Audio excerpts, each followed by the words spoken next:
Well, I held my promise. I've been faithfully checking in with Daisy every day during the marathon, and as such, I have the answer to the question, how many times do you need to groom a Pokemon to get Blue's phone number? The answer is 7, which means that Bulbagarden was right and Cerebi was wrong. So, now that this is done, I'm going to get Blue's phone number, which is only going to leave Claire and Lieutenant Surge, but I'm going to be taking care of these two a bit later. So, of course, she tells me when Blue is available for a fight, or for being called, rather. You can fight him anytime after you call him. Same for every gym leader.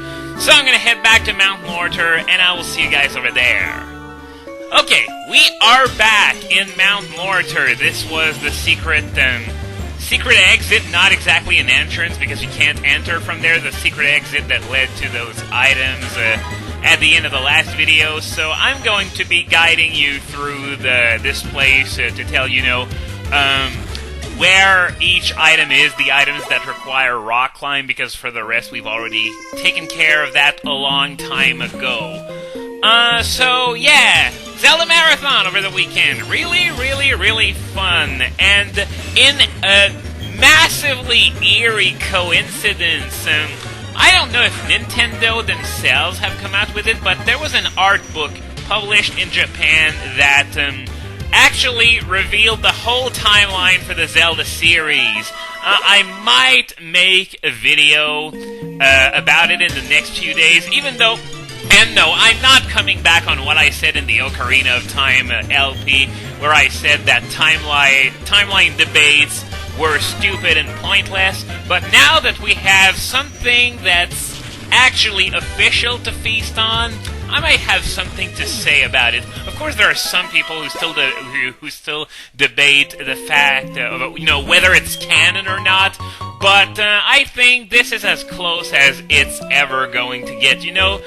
Kind of like in Star Wars canon, there's that class just below the Star Wars movies that say that these are absolutely canon unless they contradict something that's in the movies, then the movies are canon, such as, for example, what's it called? The Thrawn trilogy, there. That was the name I was looking for. Now, as for the marathon itself, before I get into that, there is something else that happened this week. If you remember, Jump Festa was taking place this week, and we were expecting, apparently in their own words, a shock game announcement. And shocking is right, because there is no way, absolutely no way, that anyone could have ever called this. We were all like, it's gonna be Pokemon Gray because the timing is just right, considering that they're gonna want to move over to the 3DS as fast as possible, so it would make sense that they would announce and release Gray a bit earlier than usual. Nope! Instead, what we get is a crossover between Pokemon and a turn-based strategy series called Nobunaga's Ambition. Now, I'll be honest, I've never heard of Nobunaga's Ambition before this weekend, but apparently it's been around since 1983, and as far as I know, only 1 or 2 games have had international releases in that series, but that doesn't stop it from being really obscure, because I have talked to quite a few people since then, and most of them said that they had never heard of Nobunaga's Ambition prior to this game announcement. Now, is this game, the crossover with Pokemon, going to have an international release? Well, there's no real way to know, but I would say that there is a decent chance of that happening, because Mystery Dungeon is another series that was focused mostly in Japan before they started making Pokemon games in that series.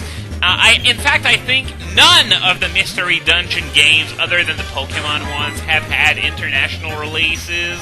And then they make Pokemon games for, with the Mystery Dungeon format, and those get international releases. So, If you're looking forward to an international release, there is a chance that it will happen. Not saying that it will, and in fact, Pokemon games that haven't had international releases are rather few and far between. Other than there's only one example that comes to mind, just like that, and it's Mystery Dungeon WiiWare, which was quite frankly a disaster compared to the handheld games, so it's no surprise that it never saw an international release.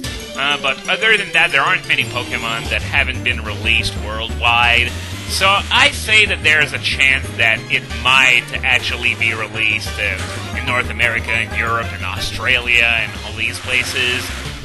And as far as, people have been rather quick to criticize, well, not everyone, but a few people have been really quick to criticize it just because they expected a more traditional Pokemon game, and this is what they get.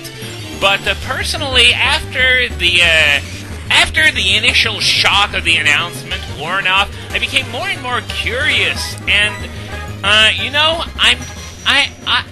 it's gonna sound foolish right now, but I'm really looking forward to how it's going to turn out. Maybe it's going to turn out to be a really good game. I've heard a few comparisons between Nobunaga's Ambition and Fire Emblem. Of course, I don't think it follows the exact format of Fire Emblem, but it's still, in general, sort of the same game. So, yeah, it's something that I'm actually not going to dismiss that quick. It could turn out to be a really good game. Anyway, we are really close to the last item we can get here with the rock climb, so I'm gonna go and grab it, and afterwards I'm going to head back over to the reception gate, because up next we're gonna do Route 28 and Mount Silver.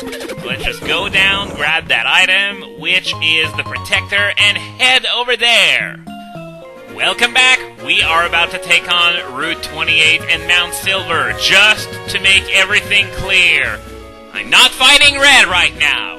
I am not nearly strong enough to be able to fight Red right now. What I'm going to be doing, I'm going to cover Route 28 in its entirety, and after that, I'm going to head over to Mount Silver, grab all the treasure that I can get there. I'm not going to be doing Red. I'm not going to be doing Moltres either. I have plans for Moltres later on. But, yeah, I'm not going to be doing that quite yet. I'm only going to explore everything, all those little side paths, get all the items in there, and after that, that's going to be it. I haven't decided if I was going to go, all the way back down by foot, because, well, I guess I could bring Who along, but what I want to do is bring the 5 team members that actually need to be leveled up, and also be Barrel, so that, I could keep leveling every team member up alongside each other, so that no one really falls behind. But, yeah, this is what I'm going to be doing. At worst, I'm probably going to be cutting the way back down and running away from everything if I find out that I'm too weak to make, both the way up and the way down in the same run and fighting every wild Pokemon. You know what I mean? I'm gonna look at how much HP and PP I have left when I reach the top, and I'm going to make my decision accordingly. But, I'm sorry, I was talking all this time, and I realize I still haven't said much of anything about the marathon. First thing I would like to mention is that, if you were in the chat or in attendance or whatever, I apologize for the chat being so bad. It's probably the worst chat that I've ever seen in TSG history. We've had childish arguments, we've had noobs, even more than usual, and we've even had death threats, between noobs arguing, so yeah, that is a big no-no. Lots of pointless, childish arguing that, but this isn't really something they control, and that's why we got moderators to keep things relatively peaceful. They were extra busy this marathon, but they did a fairly good job nonetheless. But as far as I'm concerned, the main attraction in the marathon, gaming-wise, was World record attempt on Wind Waker by Tyler, and it seems like we already made our way to the Mount Silver entrance, and Cameron the photographer is chilling right there. Seriously, why does he always know where I'm gonna be? That's disturbingly creepy. He reminds me more and more of Scott every time I talk to him. But okay, I guess at least he does something. He takes a nice picture and stuff, so I guess it's okay. As long as he doesn't faps to the pictures, I'm okay with that. There is a little side area that's located on Route 28 that you can only access from the Mount Silver entrance. I'm gonna be going there right now because there are a few items that can be grabbed there. Now, I'm going to get Raikou back since, as I said, I'm not going to be needing who. If push comes to shove, I'm going to use an escape rope and that's it. But yeah, as I said, let's check out that little dead end that's located on Route 28. I remember that there's a building there, and there should also... Is there something else? Oh, no. Oh, man. I just went to the Pokemon Center to change my Pokemon, and actually Ferret is the only one that can get through that tree, so, let's go get Ferret. I'm gonna deposit it when I come back here to enter Mount Silver. Oh, I hate when this happens. It's like the game's trolling me. I just swat my Pokemon around and I'm like, nope, you did the wrong thing, you have to go back. Well, at least there was no tall grass in the way or trainers or anything like that, so, it's cool. It could be a lot worse. It could be in a really isolated area and I would be like, oh, I'll take care of that some other day.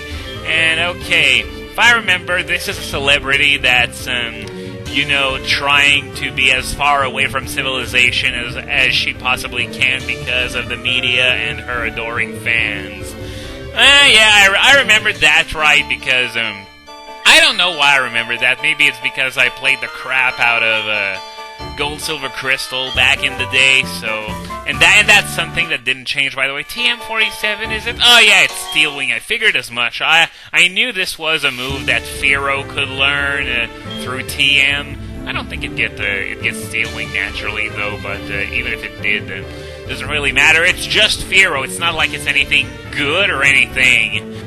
Anyway, I believe that there is something else that you can get, not in this house, but just outside it, and, okay, she says the exact same thing. I was wondering if she might have had an extra line, even after you heard her text about Steel Wing. And we got a flamethrower at TM, and I think there is something else over there. Let's take a look. A rare candy! Awesome! Yeah, I'm gonna need as many of these things as I can, especially since I can't farm them at Buena's place anymore. So I'm gonna head back and replace my my Ferret with the Raikou.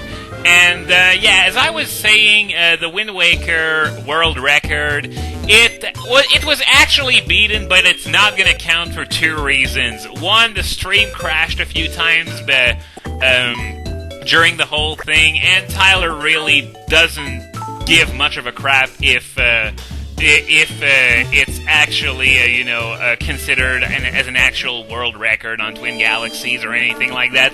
That and the run itself was not really perfect because as part of the whole pranking thing with the 3 hearts and stuff, he had to play a few minutes while being upside down, and he lost some time there.